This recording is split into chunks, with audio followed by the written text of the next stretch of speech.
Raise your hand if you can relate to this. You set New Year's resolutions for yourselves for 2026. You vowed yourself that this year you will change your entire identity. You made a list of everything you hate about yourself, and you made a promise that this year you will change all of that. Now, before January even ended, you have probably successfully failed to be consistent at most of your resolutions. Once that happened, you probably looked at yourself and saw yourself maybe as a failure. Maybe you shamed yourself for failing at your resolutions for yet another year. You probably have now transformed that transformation to the next year. And now you have strengthened your secret belief that there's something deeply flawed with you. If that is the case, I urge you to please be kinder to yourself, my friend. You have simply spent too much of your time being your worst enemy. Not a critic, but an enemy. This judgment and the associated shame and guilt is what ruins everything. It pushes you to act like a perfectionist because anything imperfect is a reflection on you being imperfect. It pushes you to procrastinate because you would rather not attempt, because living with the feeling of I could have is better than the feeling of the discomfort of attempting and that potentially failing.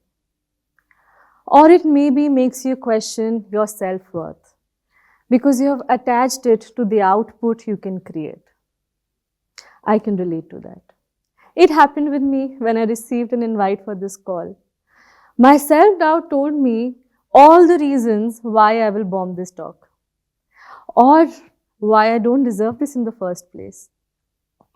But when I look at the evidence, the truth is different. The truth is that I've had the opportunity to work across the impact space and the corporate space with one of the biggest NGOs of the country and with one of the most coveted firms globally. And this journey has helped me realize that one skill that I desperately need to gain for a continued career progression is the art of being kind to myself. This is not about only having a good work-life balance. This is about having a more fulfilling career and a better life. And I know I'm not alone in this. And you know what? Neither are you. But the problem here is, the moment I say kindness in a room full of ambitious people, I can see the skepticism. We are wired to believe that if we aren't hard on ourselves, we will become complacent. We worry that if we put down that whip for even a second, we will stop moving forward. And I want to challenge that. Kind. It's such a soft word, right? Soft is bad. Soft is weak. Soft is a failure. And in the face of our ambitions, soft is a liability. But you know what I believe? I believe that kind is the most overused compliment and yet the most undervalued skill. Now, why do I call it a skill? Because it requires practice. It requires restraint and it requires a lot of reflection. Honestly, it is much easier to be angry at yourself. It is easy to spiral into that guilt when you mess up a deadline or you mess up a project. It feels productive. It feels that if I'm angry at myself enough, maybe I'll be better the next time. But true kindness is difficult. It requires discipline to stop the spiral. It requires the emotional intelligence to stop and say, all right, I messed up. What's the data here? What can I change? Rather than saying, I am a mess, because you aren't. Once you learn to be kind to yourself, You won't judge your identity. You will assess your abilities and you will chart a path forward to learn to be better. If you want a fulfilling career, you have to look at your operating system. When we view kindness as a weakness, we treat ourselves with machines that just need to be pushed harder. But I want you to view kindness as a skill so that you can treat yourselves like high performance athletes who need recovery, who need strategy, and who need emotional resilience. So when I say be kind, I'm not telling you to lower your standards. I'm asking you to change your operating system. This is how you build a career that doesn't just look good on your CV, but it feels good. And here is the beautiful thing. When you change the way you look at yourself, when you change the way you talk to yourself, you inevitably change the way you talk to the world. This is the realization that defines the philosophy of my work in the climate impact space. Kindness is the underlying tenet of my NGO, Project Purple Planet. The blue planet crosses the red line. It is based on the idea of hope, of positive climate narrative to strengthen the climate movement. At present, we notice that there are many well-meaning people who cover critical stories of relevance to the climate movement. Although most of them fuel either anxiety or apathy in their audiences because they focus on the bad, they focus on the blame. And we decided that we needed a kinder, a firmer and a solution-oriented voice in the climate ecosystem to fuel the climate action long-term. We come from a place of deep appreciation of the magnitude of the climate crisis, but we also appreciate that hard-hitting narratives often play the role of alienating people rather than motivating them into action.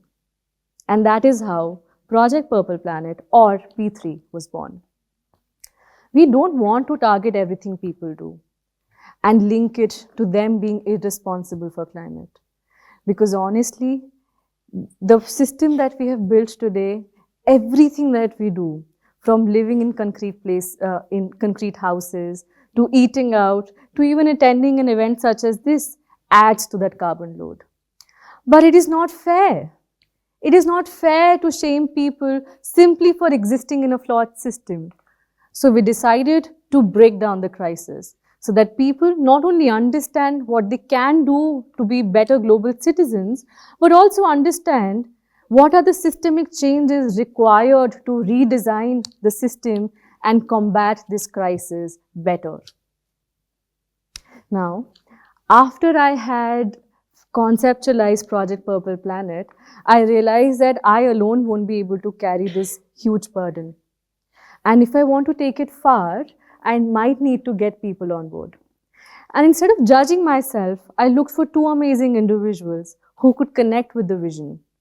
But two people who came with different mindsets, different experiences, and different skill sets to co-lead this NGO for me. Getting them onboarded meant that P3 can now thrive, not only survive.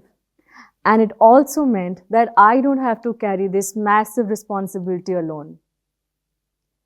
It was the act of being kind to myself that also guaranteed the success of my NGO. We tend to glorify doing things alone, right? We tend to glorify doing things the hard way. And then we put all the pressure on ourselves. We ask ourselves that you need to succeed. And when we fail, we judge ourselves. And then this vicious cycle continues because we keep on setting that trap for ourselves to prove that we are worth something.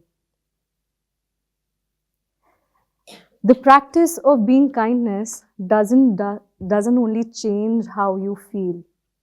It changes how you look at the world. It changes how you lead. We often talk about wanting leaders who are empathetic. Who create psychological safety.